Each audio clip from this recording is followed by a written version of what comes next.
Welcome to the Digital Knowledge Transfer Podcast. Today we have Dean McElwee with us. Dean, welcome to the Studio 92. Thanks very much for your time today. So just a little bit of an introduction to Dean. A lot of people claim to be e-commerce experts, but Dean really and truly is an e-commerce expert. He's one of the guys that people who want to be e-commerce experts go to when they don't know the answer to e-commerce problems that they have. Dean is the director for global e-commerce and collaboration for the Stanley Black Decker company, and he has just released his first book, which is entitled E-commerce for CEOs: What Every CEO and C-suite leader should know about e-commerce. So, Dean, welcome. How are you?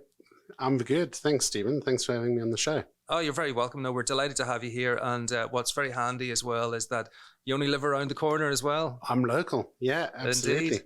Yeah, so, we got away with any expensive helicopter or jets to bring absolutely. you in. No helicopters. For this one.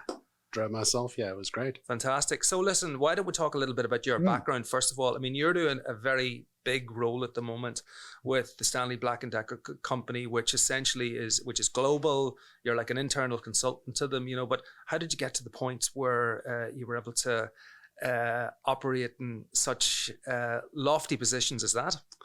You're being very generous. I think just to explain, I think probably all my career is I've tried to look at two things really, and I've tried to, well, probably more than two things actually.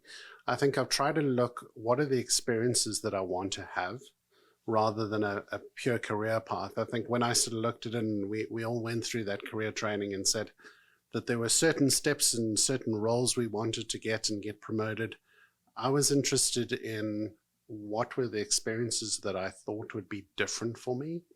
And most of those were focused on things that I thought would be important in 3 to 5 years' time.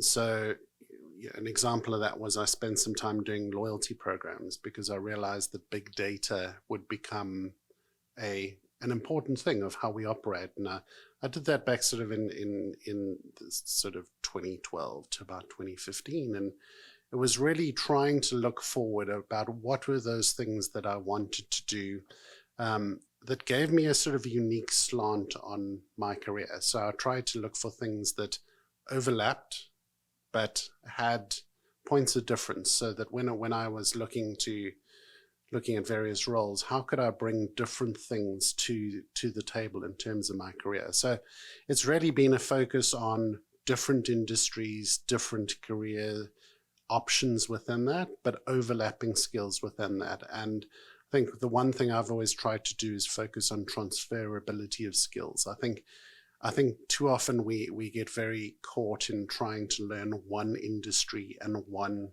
sector of a function. Whereas I think when you look at it from a knowledge point of view, you should look at the transferability of your skills in different environments. So be it working in an agency or working for a large manufacturer or a small manufacturer or a small brand, it's how do I transfer the skills that I've learned between those different environments?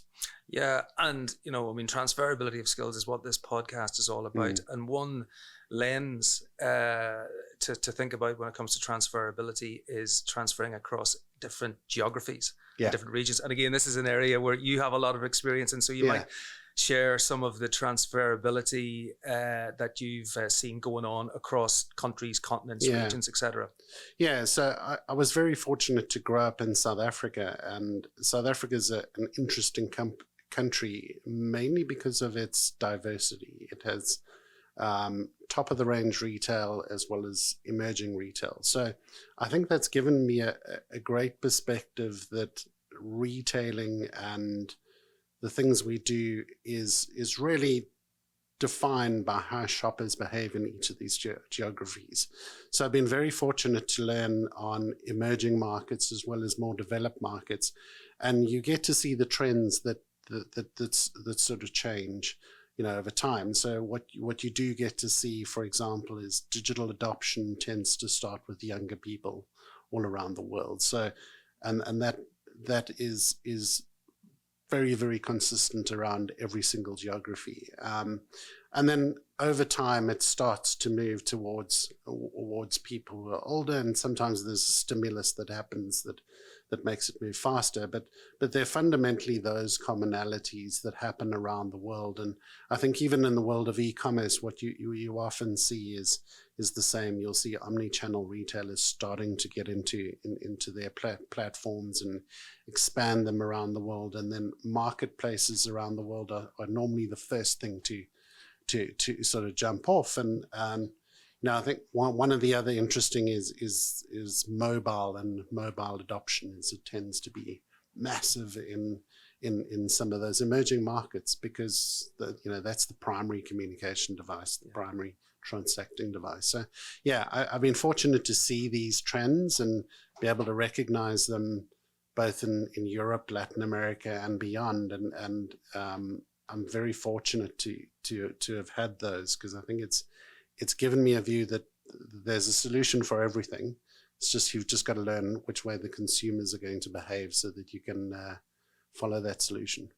And then if we think about that sort of forward thinking sort of ethos that you adapt, that you have had all throughout your career, and you place yourself at around about February 2020, when COVID happened, so this was something that your approach probably really helped with, because one of the things that you mentioned in your book actually is just how much COVID accelerated the development of e-commerce at that time. So I mean, when we all found ourselves, in this strange epoch back then. I mean, how did you approach that? And what were some of the key things that you were able to take from that forward-looking approach and apply at that time?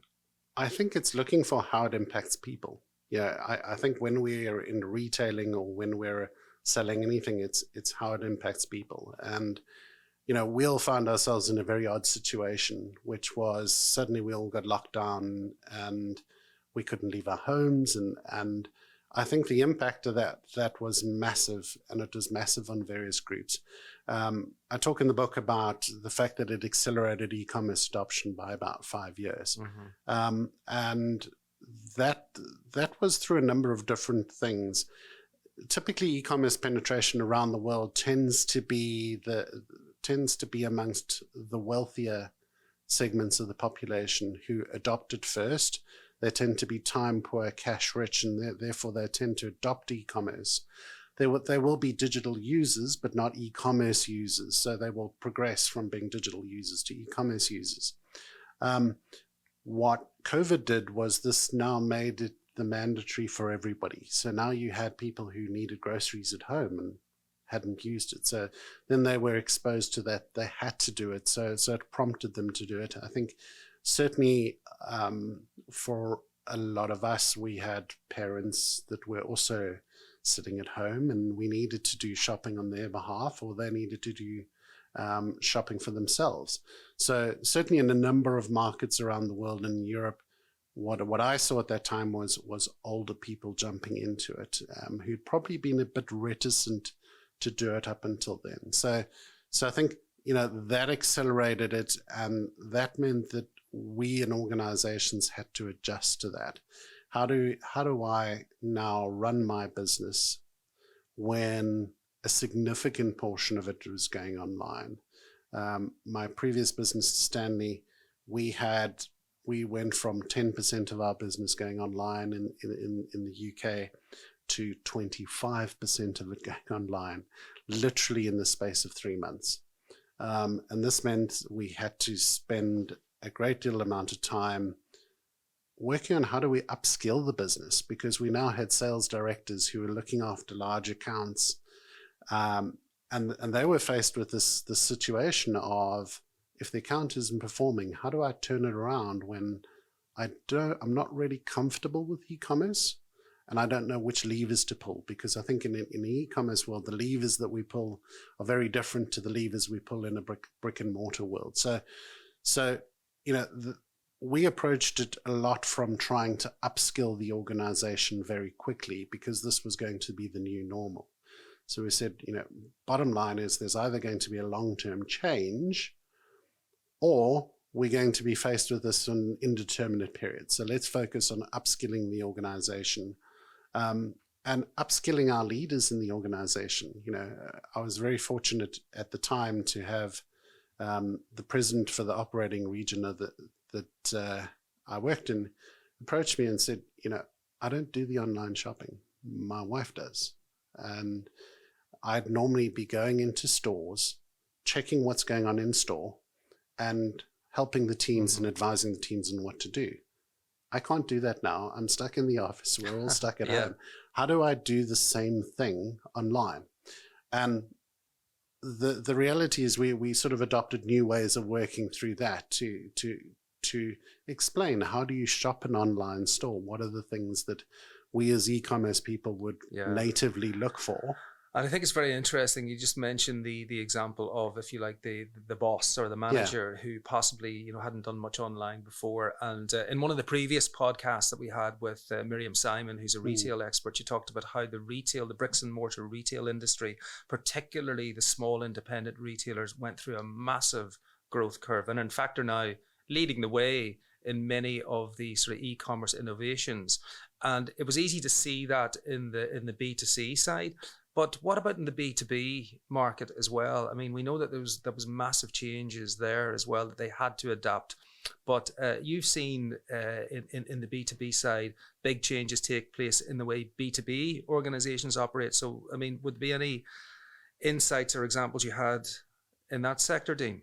Yeah, so I think in terms of what the pandemic taught a lot of, or not taught, forced a lot of us to do, was look at different ways we could do our job. How could we procure things? And what you typically had with a lot of B2B buyers or procurement managers is they'd have representatives come and to their office, make an appointment, sit there and do it's a deal. It's a very face-to-face industry, really. A very face-to-face. Very all to do with personal relationships. And unfortunately, they couldn't do that any longer. So how did that change? That initially morphed into Zoom calls in the very early days. But then it morphed into that this is a fairly standard product I'm procuring. I don't need to do a face-to-face. I need to meet certain specifications. And that's where e-commerce started to play a massive role for them. So I've seen, for example, over the last couple of years, a company called AB InBev, which is one of the largest brewers in the world. And what they managed to do was launch their B2B platform. It's now become the single biggest way that all their customers order from them. I think they have 3 million customers ordering on them. And they last year did $32 billion in GMV on their platform. So it's really that, time poor, cash-rich companies who need to do procurement. How do they do it very quickly? And that's where e-commerce and B2B has become a real accelerator and a real benefit for them.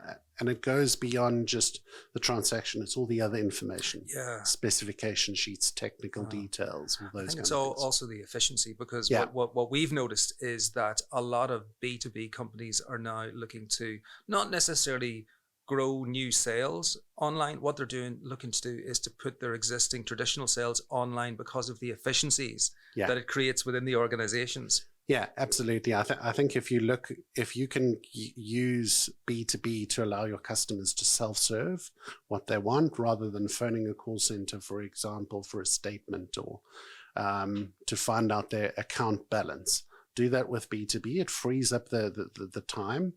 And also, we all want representatives out in the field, but we don't want them doing admin tasks. So we want them to be able to focus on selling and increasing the quality of the business we're doing.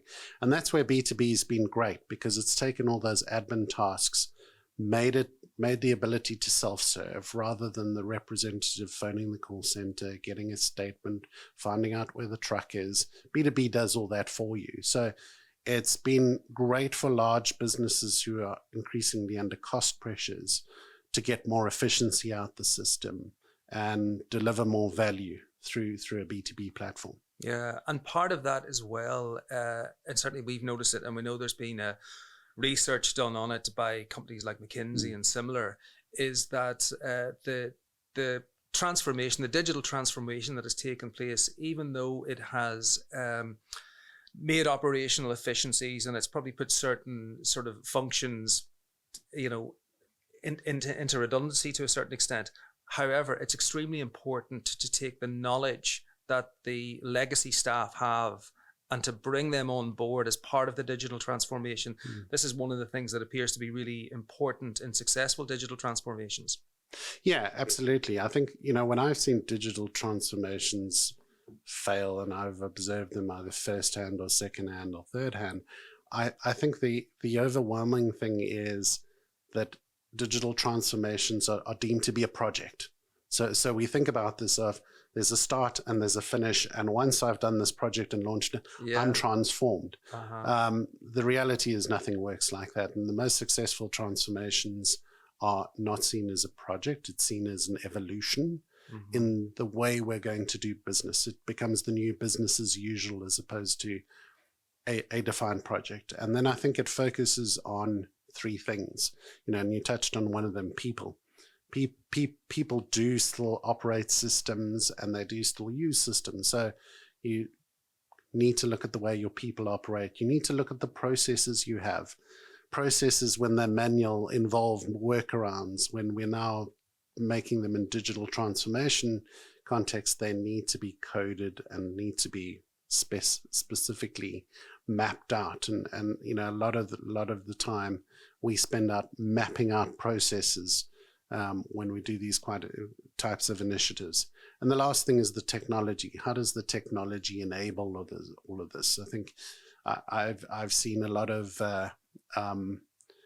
companies go technology first rather than technology enabled. And technology first means that you're going and investing in a set of technology and then trying to retrofit it into the business, and it's never a successful method in my view. Yeah, definitely. And this is an area that you actually touch upon in your book, where you're talking about building a winning e-commerce organization, and you do talk about, first of all, the scarcity of talent, and that it's one of the reasons why you'd want to upskill people within the organization, but you talk about the ability to be agile, and that poor speed and agility is one of the key factors where digital transformations in fact don't succeed.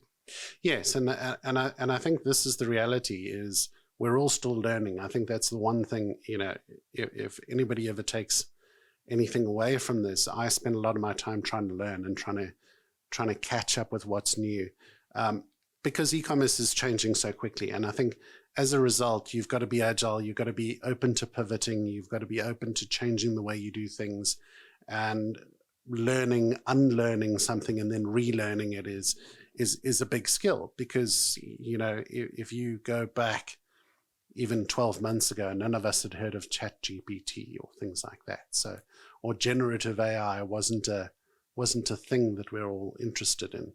And so being able to learn that and keep up with that, you've got to focus a lot on that as an organization. Yeah. And one of the other things that you touch upon in the book is the concept of siloing within organizations as well. And I mean, if we look at, say, Ireland as a country, and if we look at the sort of the digital market landscape there in terms of service providers, one of the things that I certainly have noticed over the years, and this is having done a bit of work internationally, is that we've got really, really good quality service providers, agencies in Ireland, but they tend to be very siloed in certain areas. You don't get too many that kind of look at the big picture. And this is something that you, I think, have seen, Dean, in organizations, and how well it can work if the silos are overcome, but how sort of destructive it can be if the silos remain. Yeah. No, absolutely. And I think we're all always trying to remove silos in a business. Every business that I work for has to remove silos and is constantly trying to remove silos. Silos are created and then they need to be brought down. And I think often the one thing that I always come back to is, what do we agree on jointly? So because if we're focused on that, then the silos don't matter. So if we're focused on our consumers, who are the people using the products, buying the products, whether you're supply chain or marketing or sales, we want people to do more of that. So focusing on those commonalities helps us get solutions that work, helps us get solutions that meet the needs of our consumers and or our customers, whatever shape, form, or size they may be. But really focus on how do you bring a holistic solution as opposed to just trying to prod at it, because it won't be successful. And when you're only meeting one part of its needs, it tends to be a compromise rather than a best-in-class solution. And I think that goes back to one of the points you made earlier, that some companies see digital transformations as projects. Yeah. And they're not projects. No. We all know they're not projects. It's essentially it's accepting that your business has changed forever, and this is part of what you're going to be doing going forward, essentially. Yeah. And I mean, one of the things that I've kind of noticed in my own career is that the longer I get into it, the less I know. And one of the things that I think you have to have as part of your mindset for digital transformation is to accept we don't know how to do this, but we're going to find out, and we're going to keep going with it. Yeah, absolutely. And you know, that's why I sort of have this philosophy that I talk about when I talk about e-commerce teams and hiring people is I didn't come up with it myself. I borrowed it from a chap called Mark Law, who's started jet.com and then sold it into Walmart. And he talks about SPOTAC, which stands for smart, passionate, optimistic, tenacious, adaptable, and kind. And he talks about that he wants to hire smart people. So not book smart, but smart people who can adapt things and look at various things and learn from the various industries and apply it. Because you're right, in certain things that we do from a digital perspective, the company hasn't done it before. The industry might not have done it before. So we need people who can look at that and not follow a standard method, but look at it from a principles point of view. Passionate, I think, you know, you have to be an evangelist when you're talking about digital, because... And you talk about you know, being an evangelist, that's one of the early stages. Absolutely. In the book, you mention it specifically. Absolutely, because not everybody's going to want to adopt this and not everybody's going to want to change. So you need to be passionate and you need to be optimistic, because at times, as you know, this can be hard. You know, it can be hard. So you got to look at the upside of what it could be. And, you know, then tenacity, I think, to work through those hard times and get things working is really important, and adaptable. You know, adaptable goes a lot with agility and being able to look at something, change it if necessary, and move forward. And then the last one's kind, because I think we live in a challenging environment. So being kind with each other and tolerant of each other, that we are all learning and evolving, is really important. Yeah, no, I couldn't agree with you more on that last point. You know, it really focuses the mindset. So then if we think about the future, Dean, one of the things that I ask people in this podcast is, you know, from your perspective and from your specialist area, of which there's many you have, but let's talk about digital transformations. What are 3 things that you would advise leaders, managers, directors, owners of companies to be cognizant of if they want to remain relevant in the future? I think the first one is looking for the bigger drivers of change. And what I mean by that is I think we've been seduced quite often by shiny new objects. So things like the metaverse becomes a shiny new object that everybody needs to jump into. But I think fundamentally I boil it down to, does it make more money, save us more money, or make us more efficient? And that's what digital transformations should do, is they should make you more money, save you money, or make you more efficient. And so look for those technologies that have the ability to do that. So generative AI, for example, has the ability to make you more efficient, make your teams more efficient. So look at those and invest in technologies like that will do that. Metaverse may not fulfill all 3 of those, or even some of those. So it's one I tend to steer clear of. I think that the second one is have a laser focus on your teams.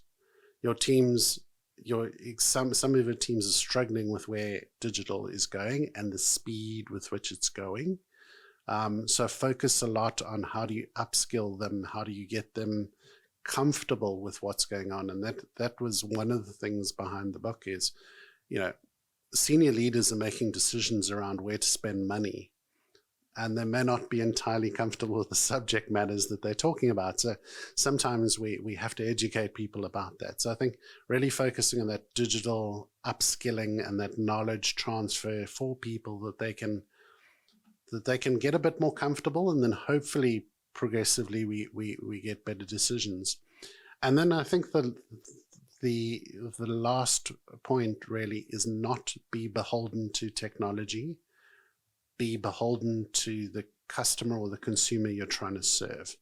The technology will evolve, and I'm sure you've seen in your career, and I've seen what was important 5 years ago as technology is very different to now. You know, I was remarking the other day, we were looking at a Gartner grid, and everybody in the industry looks at Gartner and goes, yeah, who's leading? Who's the leader in a quadrant?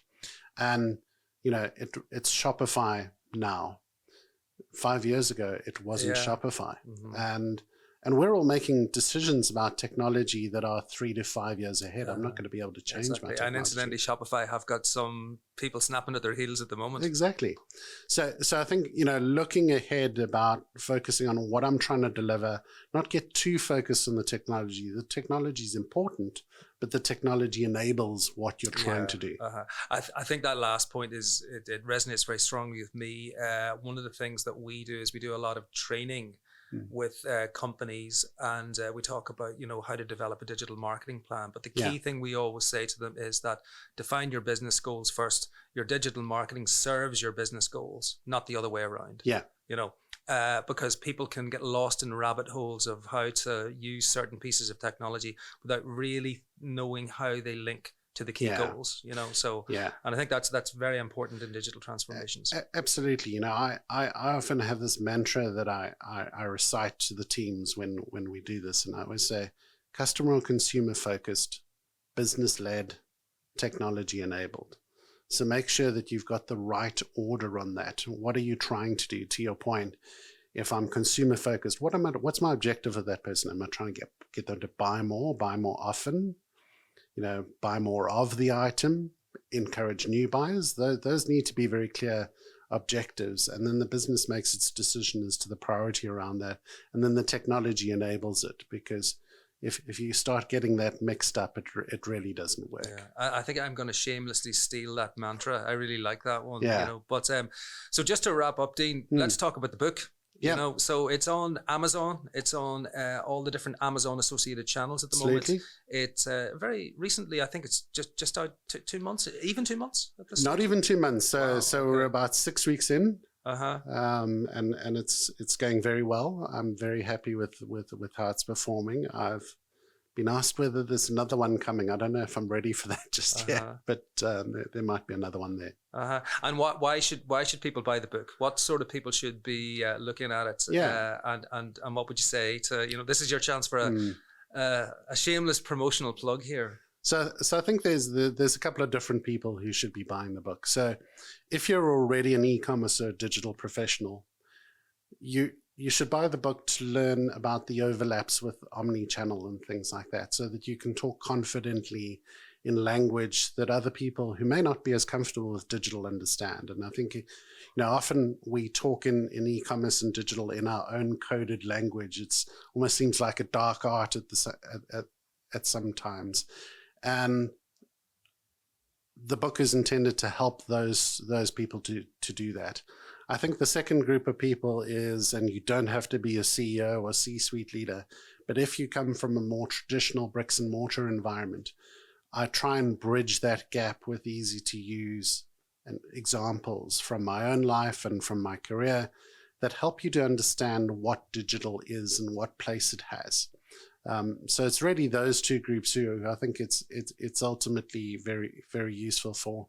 And I think, you know, overall, what I've tried to do is make it as approachable as possible. I want you to understand the details. I want to demystify the dark art of this. So because I firmly believe that unless we democratize this, our organizations won't improve. It's not going to work if only 3 or 4 people really know how to do this. Exactly. Yeah. Yeah. Well, it's a very interesting read. I personally, even from a refresher point of view, I find it really interesting going through the chapters. And I think if you are running any sort of business at the moment, it's a great source of knowledge. And a great source of inspiration as well in terms of some of the stories that you share within it. So, Dean, thank you very much for being on the Digital Knowledge Transfer podcast today. Thank you, and thanks for having me.